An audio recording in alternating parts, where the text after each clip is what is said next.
అపోస్తలుడైన పౌలు కొన్ని మాటలు చెప్తున్నాడు. తను దేవుని మార్గములో ఏ విధంగా ప్రజలకు బోధిస్తున్నాడో తెలియజేస్తున్నారు. దేవుణ్ణి బట్టి మేము ధైర్యం తెచ్చుకుంటున్నాం. మా బోధలో కపటము లేదు, మోసము లేదు. మా బోధ మేమేదో లాభం పొందుకొని ధనాన్ని సంపాదించుకోవడానికి రాలేదు. మనుషులను మాయ చేసి, మనుషులను మోసం చేసి, మనుషులకు ఏదో ఒక రకంగా కపట బోధ చేసి మేము ధనాన్ని పోగేసుకునే వాళ్ళని కాదు. నేను ఎవరిని అంటే దేవుణ్ణి సంతోషపెట్టే బోధ చేస్తున్నాను. పౌలు గారు అంటాడు, నేను దేవుని సంతోషపెట్టే బోధ చేస్తున్నాను. ఇచ్చికపు మాటలు నా దగ్గర లేవు. ధనాపేక్ష సంబంధించినటువంటి బోధ నేను చేయట్లేదు. నేను ధనాపేక్ష కలిగిన వాడిగా.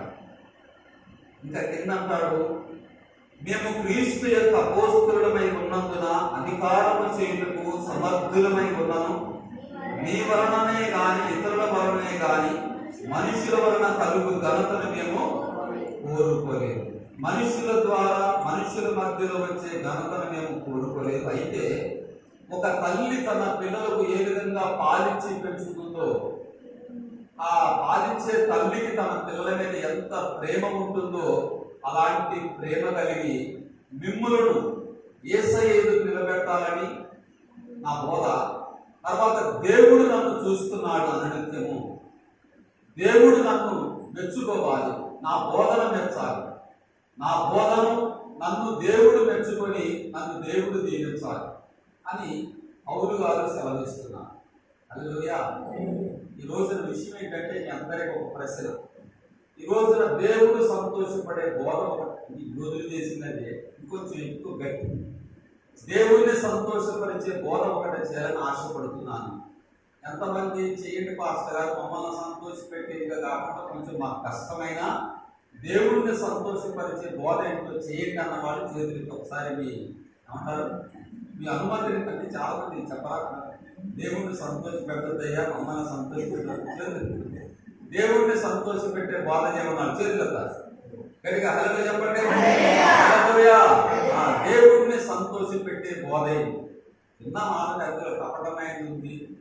పాస్టర్ గారు దైవ ధనాపేక్ష సంపాదించుకునేది, మనుషుల ద్వారా కలిగే జేజేలు, లేకపోతే ఏమంటారు తనను తాను ప్రకటించుకుని అంతటా ప్రజలందరూ గణపరిచేటువంటి వెళ్ళే మార్గాలు చాలా ఉన్నాయి. కానీ నన్ను దేవుడు కనపరచాలి, దేవుడు చూడాలి, దేవుడు నచ్చాలని బోధ.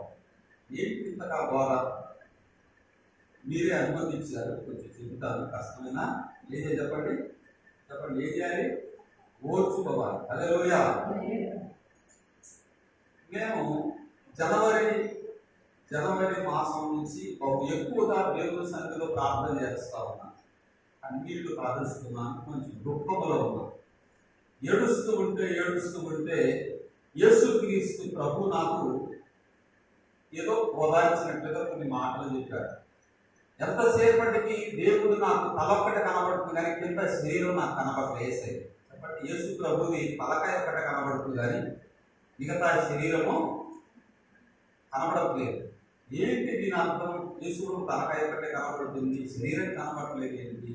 తలొక్కటే కనబడుతుంది, శరీరం కనబడట్లేదు ఏంటి అని నేను అనుకుంటూ ఉంటే బైబిల్ కూడా కొంచెం ఎక్కువ చదువుతున్నాడు. సంవత్సరం తొందరగా పూర్తి చేయాలని బైబిల్ చదువుతుంటే కొన్ని విషయాలు దేవుడు నాకు ఆ లేఖనాల నుంచి కొన్ని మాటలు నాతో ప్రభు మాట్లాడాడు. దేవుడికి స్తోత్రం. హల్లెలూయా. యేసుక్రీస్తు ప్రభు భూమి మీద తను పునరుత్థానుడైన తర్వాత, రాత్రి చెప్పుకున్నాం, పునరుత్థానుడైనటువంటి దేవుడి మరియమ్మ కొంతమంది స్త్రీలు కలిసి ఆ యేసుక్రీస్తు ప్రభుని కలకలవారుతుండగా సమాధి దగ్గరికి వెళ్ళారు. పునరుత్థానుడైనటువంటి ప్రభు వాళ్ళను బలపరిచాడు. వాళ్ళకు మొట్టమొదట కనబడి బలహీనుడైనటువంటి స్త్రీలు, ఎన్నిక లేని స్త్రీలు ఎవరైతే ఉన్నారో వాళ్ళను దేవుడు బలపరిచి వాళ్ళ ద్వారా శిష్యులకు సువార్తను చెప్పమన్నాడు. నేను లేచి ఉన్నానని శిష్యులకు చెప్పండి, ఊళ్ళో వాళ్ళకు చెప్పండి అని ఎవరైతే బలహీనమైన ఘట్టమని, ఎవరైతే స్త్రీలను చులకనగా చూస్తారో ఆ స్త్రీలతోనే దేవుడు మొదట మాట్లాడి సువార్తను ప్రకటించే యోగ్యత ధన్యత దేవుడు వాళ్ళకి ఇచ్చినట్టుగా చూశారు. దేవునికి స్తోత్రం. తర్వాత జరిగినటువంటి సంఘటన ఏంటంటే వీళ్ళందరూ కలిసి ఒక గదిలో కూర్చొని ప్రార్థన చేస్తూ ఉన్నారు. 120 మంది మేడగదిలో కూర్చొని ప్రార్థన చేస్తూ ఉన్నారు. ప్రార్థన చేస్తూ ఉండగా ఆ 7 వారాలు అయిపోయిన తర్వాత 50వ రోజున అపోస్తలుల కార్యాల గ్రంథం 2వ అధ్యాయంలో బలమైన వీచు గాలిగా అగ్ని ఆలులుగా బాగిపడినటువంటి పరిశుద్ధాత్మ ఒక్కొక్కరి మీద రాలినట్లుగా వాళ్ళందరూ అన్య భాషలు మాట్లాడినట్లుగా ఆ గదంతా దేవుని వెలుగుతో దేవుని ఆత్మతో నింపబడి కేకలు వేస్తా ఉన్నారు. అందులో పేతురు గారు అనే దైవజనుడు నిలబడి ప్రసంగం చేయడం మొదలుపెట్టాడు. పొద్దుపడిచి జామయనం కాలేదు, వీళ్ళందరూ మత్తులుగా ఉన్నారని ఆ ప్రాంతంలో ఉన్న వాళ్ళందరూ కేకలు వేసి వాళ్ళ దగ్గరకు వచ్చి రకరకాలుగా అనుకుంటున్నప్పుడు పేతురు గారు అంటారు, మీరు అనుకున్నట్టుగా వీళ్ళు కొత్త మద్యముతో నింపబడలేదు. యోవేలు ప్రవక్త ద్వారా ప్రవచించిన ప్రవచనం నెరవేర్చబడింది అని పేతురు గారు తిరిగివాడు, భయస్థుడు, తొందరపాటు కలిగినటువంటి వ్యక్తి దేవుని ఆత్మ ఎప్పుడైతే తన మీదకి వచ్చిందో పరిశుద్ధాత్మ చేత నింపబడి ప్రసన్నం చేయడం మొదలుపెట్టారు. అది కాస్త కొంచెం ముందుకు వెళ్తే యేసు ప్రభు పునరుత్థానమైన తర్వాత సంఘము స్థాపించబడింది. దేవునికి స్తోత్రం. హల్లెలూయా. పేతురు గారు ప్రసంగం చేయడం మొదలుపెట్టాడు. ఆ అపోస్తలుల కార్యాల గ్రంథము 2వ అధ్యాయము ఆయన ప్రారంభించినటువంటి ఆ ప్రసంగము ఆ పెంతెకోస్తు పండుగ దినాన అక్కడ ప్రసంగం మొదలుపెట్టి చివరిలోకి వెళ్ళిపోయాడు.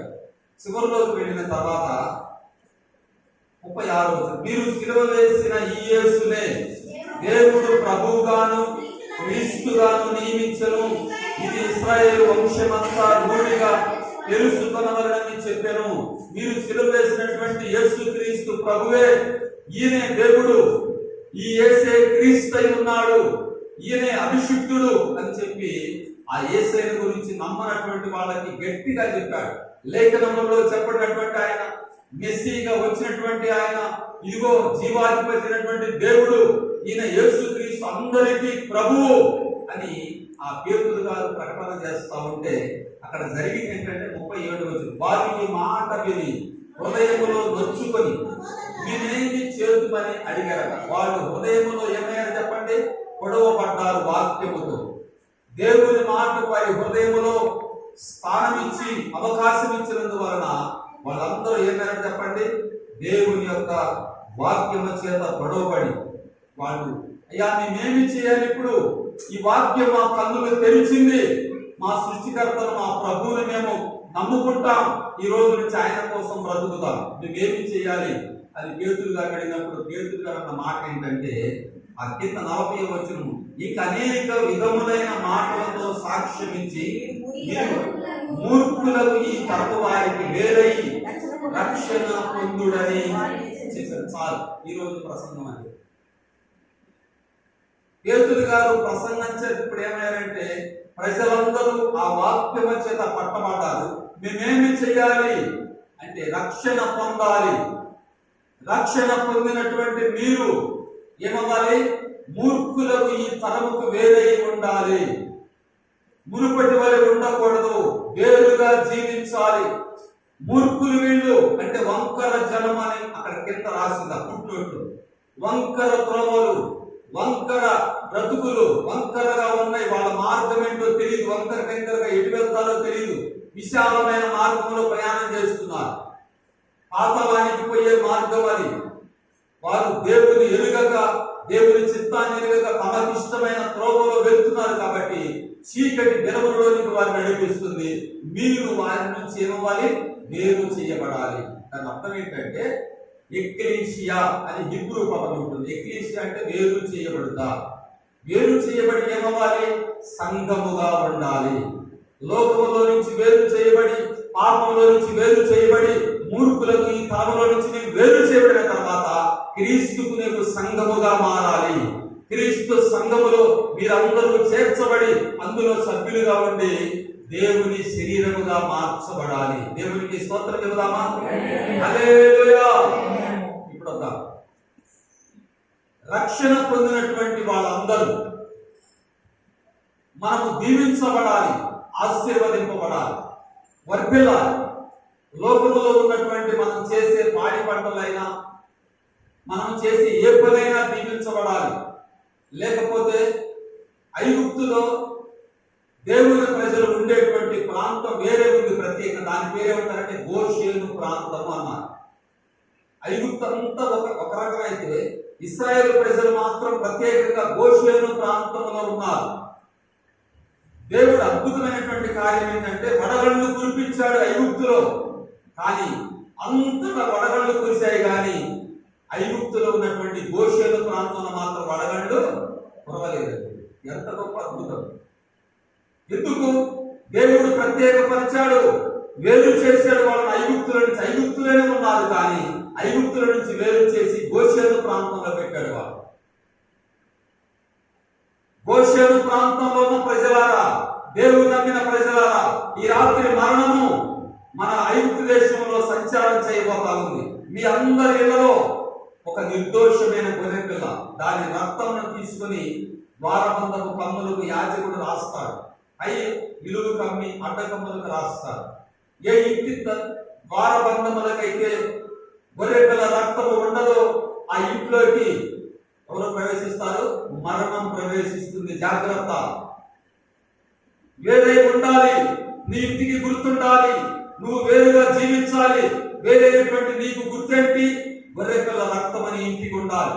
లేకపోతే మరణం ఈ రాత్రి ఐగుప్తులో సంచారం జరిగించబోతుంది. ప్రతి ఇంటిలోనికి వెళ్తుంది, ప్రతి బజారుకి వెళ్తుంది. ఐగుప్తు దేశం అంతా సంచారం చేస్తుంది.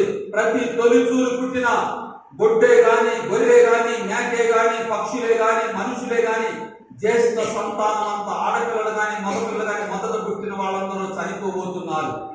నీవు వేరే ఉండకపోతే, నీ ఇంటికి గొర్రెపిల్ల రక్తము లేకపోతే మరణము నిన్ను మింగి వేస్తుంది. అది ఒక వార్త ప్రచురణ చేయబడింది. వెంటనే నమ్మిన వాళ్ళందరూ గొర్రెపిల్లను తెచ్చుకొని అలాంటి గొర్రెపిల్లను దాన్ని వధించి ఆ రక్తమును ఇసోపు కుంచుతో యాజకుడు ద్వారబంధ పైకమ్మలతో నీవు అడ్డకమ్మలకు రాశాడు. ఆ రాత్రి అందరూ నిద్రిస్తున్న వేళ మరణభూత ఒక్కొక్క ఇంటికి వెళ్ళగానే ఆ ఇంటి మీద ఉన్నటువంటి ద్వారబంధ కమ్మల మీద ఉన్న గొర్రెపిల్ల రక్తాన్ని చూడగానే వెనుదిరిగిపోతా ఉంది మరణం. ఏ ఇంట్లో అయితే రక్తము లేదో ఆ ఇంట్లోకి వెళ్ళిపోయి జ్యేష్ఠ సంతానాన్ని చంపివేసుకుంటూ వెళ్ళిపోతాం. మొదలు పుట్టినటువంటి ఆవు దూడలు, కోడె దూడలు, లేకపోతే గేదెల దూడలు, లేకపోతే పశువులు సమస్తము నాశనం అయిపోయి తెల్లవారి లేవగానే ఏ ఇంట్లో అయితే దేవుడు చెప్పినటువంటి కార్యక్రమాలు లేవో ఆ ఇంట్లో అంతా ఏడుపు, కేకలు, బొబ్బలు వేస్తా ఉన్నారు. హల్లెలూయా, దేవునికి స్తోత్రం. ఈ రోజున దేవుడు మనకు కూడా ఏమిటట? వేరై ఉండడానికి ప్రభువు సెలవిస్తా ఉన్నాడు. మనం ఎందుకు పిలువబడ్డామో తెలుసా? పేతురు గారు అంటాడు, మీరు వేరే ఎందుకు ఉండాలంటే ఆశీర్వాదానికి వారసులగుటకు మిమ్మల్ని దేవుడు పిలుచుకున్నాడు. అంతేనండి. పేతురు రాసిన పత్రికలు అంతా ఒకసారి అన్నమాట. మొదటి పేతురు రాసిన మొదటి పత్రిక